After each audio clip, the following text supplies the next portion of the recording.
ఓం శ్రీ కృష్ణ సద్గురు పరబ్రహ్మణే నమః. ఓం సచ్చిదానంద రూపాయ కృష్ణాయ క్లిష్టహారిణే నమో వేదాంత వేద్యాయ గురవే బుద్ధి సాక్షిణే. ఓం సశంఖ చక్రం సకిరీట కుండలం సపీత వస్త్రం సరసీరుహేక్షణం సహార వక్షస్థల కౌస్తుభశ్రియం నమామి విష్ణుం శిరసా చతుర్భుజం. శ్రీ మహాభాగవతం ప్రథమ స్కందము.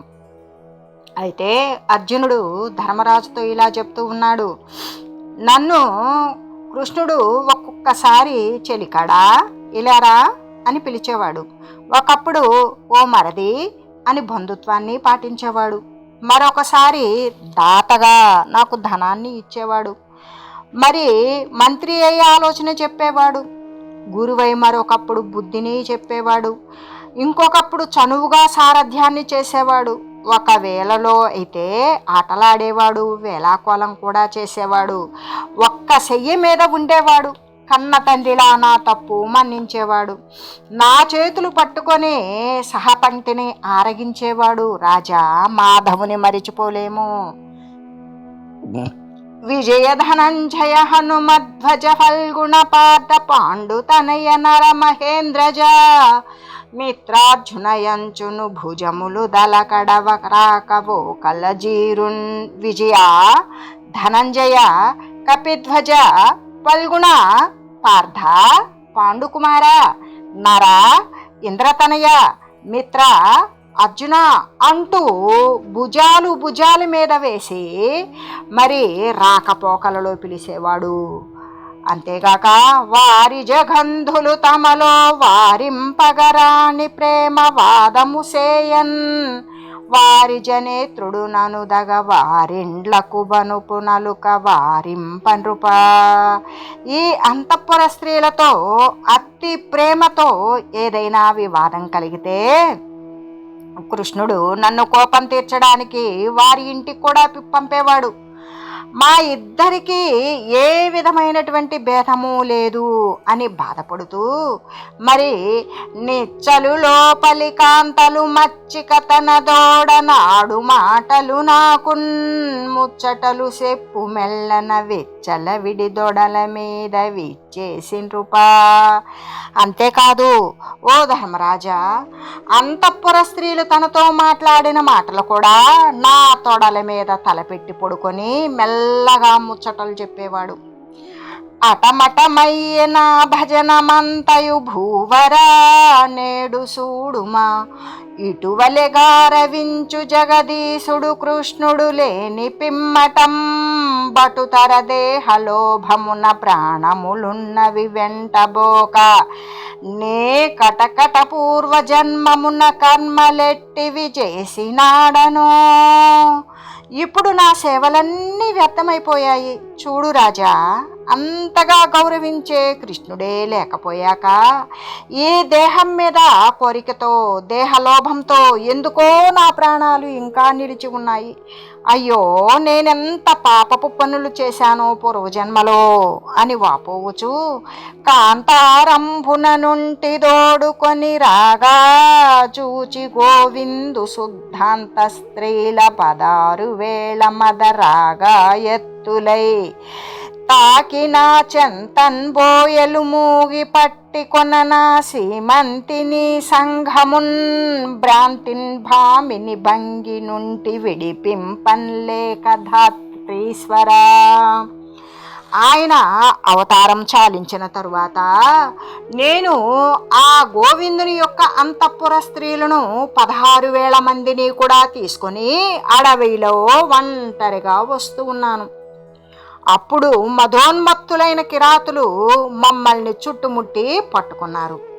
ఆ స్త్రీలను రక్షింపలేక ఆడదాని వలె నిలిచి అలాగే నిలబడిపోవలసి వచ్చింది రాజా.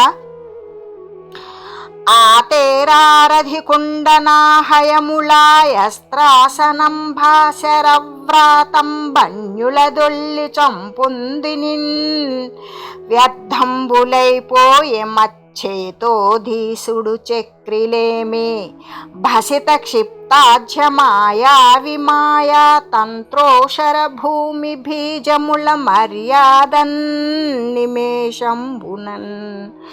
అదే రథం, ఆరధికుడునే, అవే గుర్రాలు, అదే ధనస్సు, అవే బాణాలు పూర్వం అందరినీ చంపేవి. చివరలో బూడిదలో పోసిన నెయ్యిలాగానే, మాయావి మీద ప్రయోగించిన మాయలాగానే, చవిటి నేలలో చల్లిన విత్తనాలలాగానే నిమిషంలో వ్యర్థమైపోయాయి రాజా అని బాధపడుతూ మరి విషయాన్ని తెలియజేస్తూ, యదువీరుల్మునినాథు శాపమునగాలాధీనులై అందరున్ మదిరాపాన వివర్ధమాన మద సమ్మర్ధోగ్రరోషాంధులై కథనంబుల్ తమలోన ముష్టి హతులం గావించి నీరైరి నష్టదశం జిక్కిరి నల్వురేవు రచటన్ సర్వం సహావల్లభ. ఓ రాజా, యాదవ వీరులంతా కూడా మరి మునీశ్వరుని శాపం వల్ల, అంటే గతములో సాంబుడు చేసినటువంటి అవమానానికి దుర్వాసుడు ఇచ్చినటువంటి శాపం వల్ల కాలానికి లొంగి అంతా కూడా మద్యపానంతో బాగా మత్తెక్కి ఆగ్రహం, ఆవేశము, ద్వేషము, రోషంతో కన్ను మిన్ను కానక తమలో తామే పోట్లాడుకున్నారు. పిడికిలి పోట్లతో మరి ఒకరితో ఒకరు కొట్టుకొని చచ్చిపోయారు. 4-5 మాత్రం ఎలాగో మిగిలారు. భూతముల వలన నెప్పుడు భూతములకు జన్మ మరణ పోషణములు నిర్ణీతములు సేయుసుండును భూతమయుండీశ్వరుండు భూత శరణ్య. ఓ ప్రాణి శరణ్య, భూతమయుడైన ఈశ్వరుడు ప్రాణులన్నింటికీ కూడా అదే ప్రాణుల వల్ల సృష్టి స్థితి లయము నిర్ణయిస్తాడు. ఏ విధంగా అంటే ప్రాణులకు ప్రాణులే పుడతాయి. బలవంతమైనటువంటి ప్రాణుల చేత బలహీనమైన ప్రాణులు చచ్చిపోతాయి. ఆ బలవంతమైనటువంటి ప్రాణులు ఏ యొక్క మమకారాలకు లోబడినప్పుడు వాని యొక్క జీవికలను పోషిస్తాయి. అదేవిధంగా ఈశ్వరుడు ప్రాణులన్నిటికీ ప్రాణుల వల్లనే సృష్టి స్థితి లయాలు నిర్ణయిస్తాడు. బలములు గల మీనంబులు బలవిరహిత మీనములను భక్షించు క్రియం బలవంతులైన యదువులు బలరహితుల జంపిరహిత భావముల నృపా. ఏ విధంగా అంటే ఓ రాజా, బలము కలిగినటువంటి చేపలు బలహీనమైన చేపలను భక్షించినట్లుగానే బలవంతులైన యాదవులు బలహీనుడైనటువంటి మరి యాదవులను శత్రుభావంతో చంపివేశారు. బలహీనాంగులకం బలాదికులకం ప్రత్యర్థి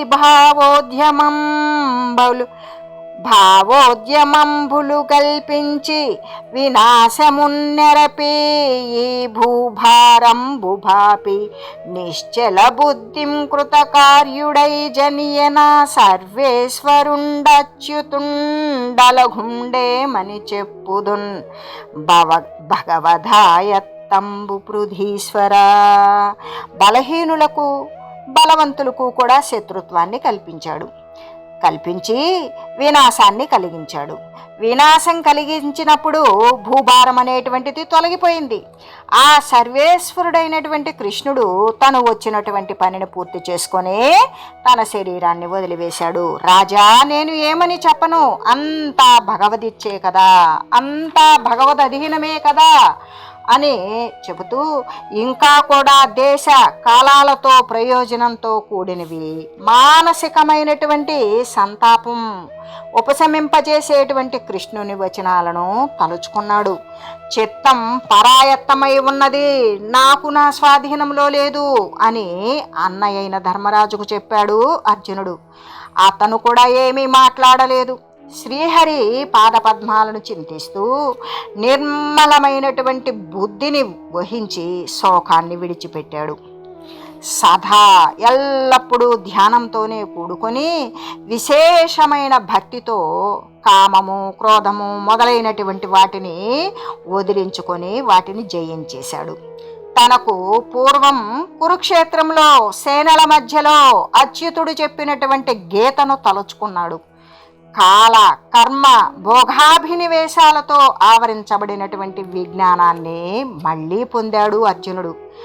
ఈ కార్యకారణ భావాన్ని అనుసరించి శోకానికి అహంకార మమకారాలతో కూడినటువంటి ఈ ద్వైత భ్రాంతి కారణమని, ఆ ద్వైత భ్రాంతికి శరీరం కారణమని, దానికి లింగదేహం కారణమని, దానికి గుణాలు కారణమని, అహం బ్రహ్మస్మి అనే జ్ఞానంతో ప్రకృతి విలీనమైపోతుందని, ప్రకృతి నశించిపోవడంతో గుణరాహిత్యం జరుగుతుందని, ఆ గుణరాహిత్యమే లింగ శరీర వినాశనమని, అదే జన్మరాహిత్యమని కూడా తెలుసుకున్నాడు.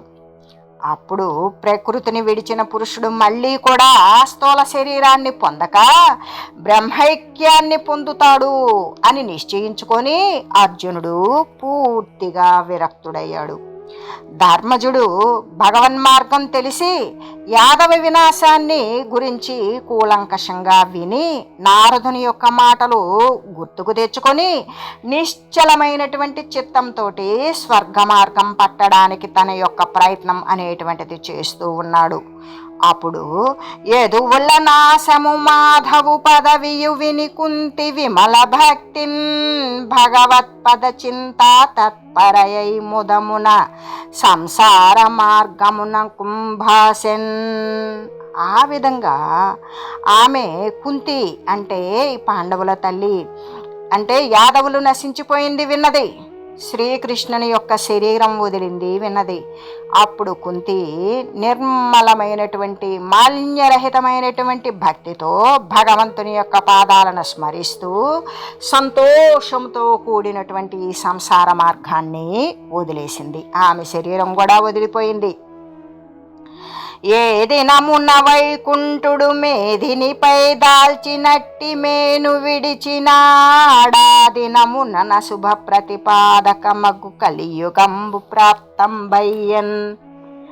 ఇలా ముళ్ళును ముళ్ళుతోనే తీసివేసి రెండు ముళ్లను పారవేసే విజ్ఞానిలాగానే పరమేశ్వరుడు యాదవ శరీరముతో లోకకంటకుల యొక్క శరీరాలను సంహరించాడు. ఆ తర్వాత తన శరీరాన్ని వదిలేశాడు. ఈ సంహార విషయంలో తన శరీరమని మరి పరశరీరమని భేదమేమీ లేదు, అంత సమానమే. తన రూపంతో మెలుగుతూ వేరువేరు రూపాలు దాల్చి వెంటనే మాయమైపోయే నటునిలాగానే లీలాపరాయణుడైన నారాయణుడు మేనవేషం కూర్మవేషం మొదలైన రూపాలు కూడా ధరిస్తాడు, వదిలేస్తాడు అని చెప్పి ఇంకా ఇలా అన్నాడు. భూమిపై దాల్చినటువంటి శరీరాన్ని వైకుంఠుడు ఎప్పుడైతే విడిచాడో ఆ రోజునే అశుభంకరమైనటువంటి కలియుగం ప్రారంభమైంది అని చెబుతూ కలివర్తనంబున గ్రౌర్య హింసా సత్యదంబ కోటిల్యాధ్య ధర్మచయము పురముల గృహముల భూముల దమలో నగలుగుట దలపోసి కరిపురమున మనుమని రాజువై మనుమని దీవించి సింధుతోయకనాభిషిక్తు చేసి యనిరుద్ధనందనుండైన వజ్రును తెచ్చి మధుర పట్టము గట్టి మమత బాసి కరుల హరుల భటుల గంకణాధికముల మంత్రి జనుల బుధుల మానవతుల నఖిలమైన ధనమునభిమన్యుసుతునకు నప్పగించి బుద్ధినాశ్రయించి. అప్పుడు ధర్మరాజు ఏం చేశాడంటే కలి ప్రవర్తించడం వల్ల క్రూరత్వము, హింస, అసత్యము, ఆడంబరాలు, కుటిలత్వాలు మొదలైన అధర్మాలన్నీ కూడా పట్టణాలలో, ఎవరి ఇళ్లల్లో, పంట భూముల్లో, తమలో కూడా వ్యాపించాయని తెలుసుకున్నాడు ధర్మరాజు. తెలిసి హస్తినిలో తన మనుమడైనటువంటి పరీక్షిత్తుని రాజుగా నిలిపాడు. అనిరుద్ధుడు కొడుకైన, అనిరుద్ధుడు అంటే శ్రీకృష్ణుని కొడుకు ప్రద్యుమ్నుడు, ప్రద్యుమ్నుడు కొడుకు అనిరుద్ధుడు, అనిరుద్ధుని కొడుకైనటువంటి వజ్రుడు అంటే శ్రీకృష్ణుని మనమడైనటువంటి ఈ అనిరుద్ధుని కొడుకు వజ్రునికి మధురలో పట్టం కట్టాడు. తాను అన్నిటి మీద కూడా మమకారం వదిలివేశాడు ధర్మరాజు.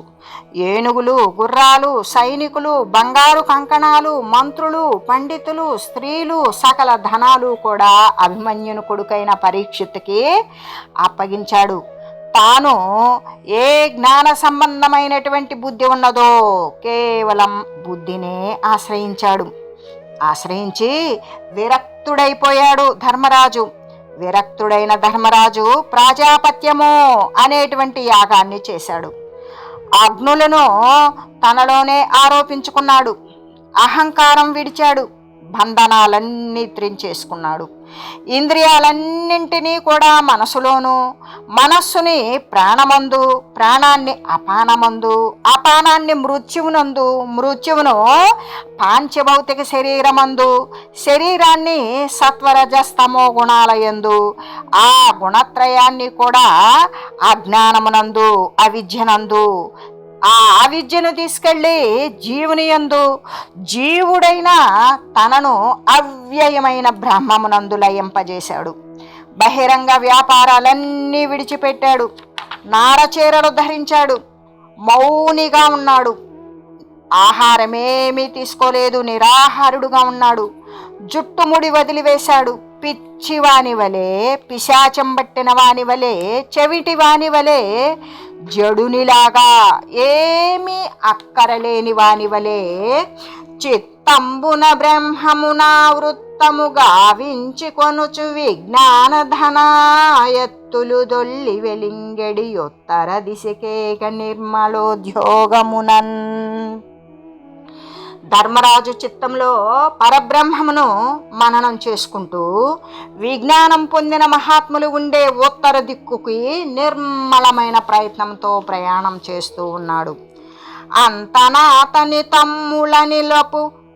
అనిల పుత్రాదులు గలిరాక చేబాప కర్ములగుచు జరించు ప్రజల సంచారంబులీక్షించి యఖిల ధర్మంబులనాచరించి వైకుంఠ చరణాబ్జవర్తిత హృదయులై తద్భక్తి నిర్మలత్వమును జెంది విషయయుక్తులకు ప్రవేశింపగా రాక నిర్ధూత కల్మష నిపుణమతులు బహుళ విజ్ఞాన దావాగ్ని భసిత కర్మూలైన ఏకాంతులకు లక్ష్యమై వెలుంగు ముఖ్య నారాయణ స్థానమునకు జనిరి విగత రజమైన ఆత్మల విప్రముఖ్యు.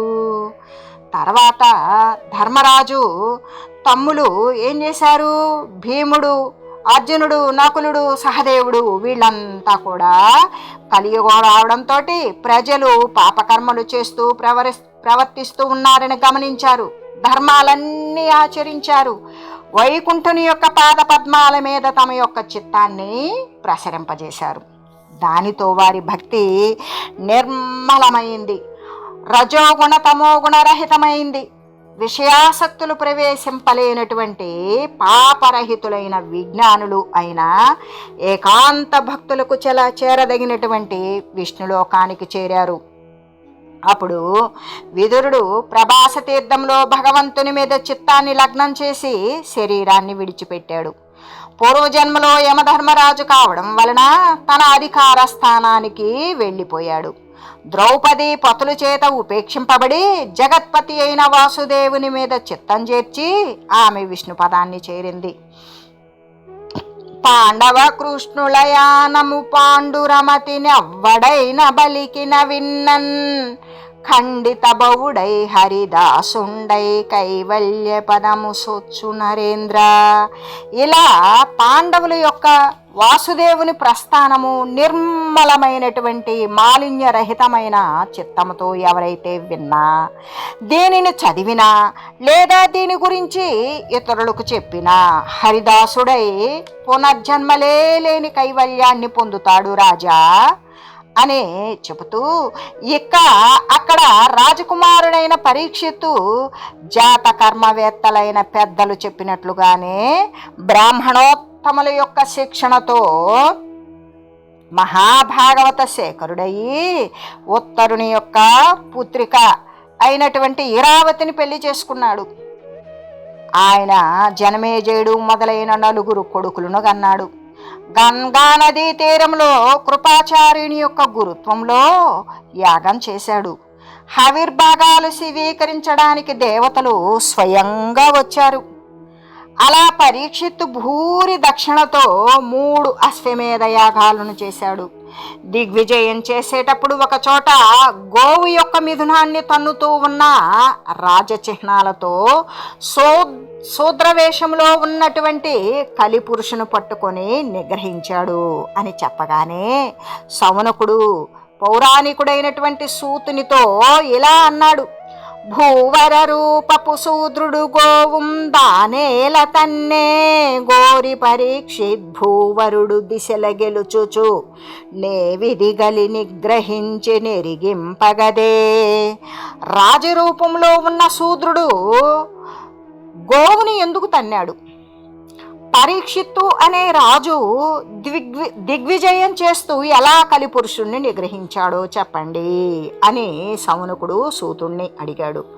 అరవిందాక్ష పదారవింద మకరంధాసక్తులైయున్న సత్పురుష శ్రేష్ఠుల ఉత్తముల్ వినక దుర్బుద్ధిన్ విలంఘించి దుర్నర వార్తా కథన ప్రపంచంబులు కర్ణప్రాప్తముల్ చేసి వాసరముల్ వ్యర్థత ద్రోచుచుండ జనది సంసార మోహంబునన్.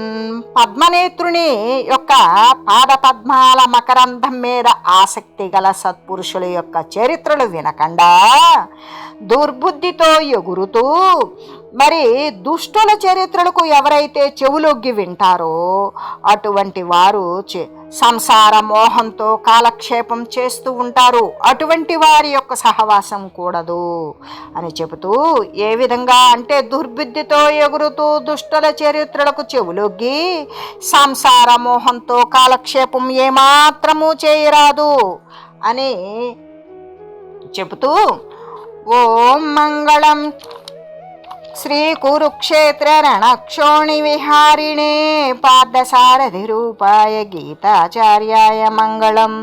ఓం నమోస్త్వనంతాయ సహస్రమూర్తయే సహస్రపాదాక్షి శిరోరుబాహవే సహస్రనామ్నే పురుషాయ శాశ్వతే సహస్రకోటి యుగధారిణే నమః. ఓం శ్రీమతే నారాయణాయ నమః. శ్రీమన్నారాయణ చరణౌ శరణం ప్రపద్యే. హరి ఓం తత్సత్.